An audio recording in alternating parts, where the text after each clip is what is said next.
నువ్వు చేసిన తప్పు వేరే వాళ్ళ మీద వేసేసావా? వాళ్ళ జీవితాలు నాశనం చేసావా? వాళ్ళ కుటుంబాల్లో చిచ్చు రగిల్చావా? నీ ఉద్యోగాన్ని కాపాడుకోవడానికి మరొకరి ఉద్యోగాన్ని తగిలేసావా? నీ ప్రమోషన్ కోసం మరొకరిని తొక్కేసావా? నీకు రావాల్సిన దానికోసం, నీకు పొందుకోవాలనుకున్న దానికోసం మరొకరి జీవితాన్ని నాశనం చేసావా?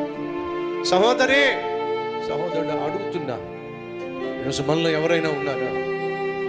నువ్వు అనుకున్నది సాధించడానికి మరొకరి జీవితాన్ని నష్టాన్ని కష్టాన్ని కలిగించావా?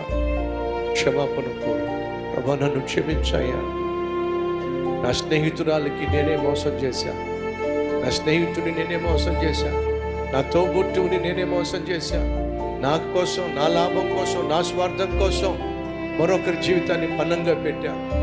క్షమించాయా. చేయని నేరాన్ని చేసినట్టుగా నేను చెప్పాను, నువ్వు క్షమించాయా.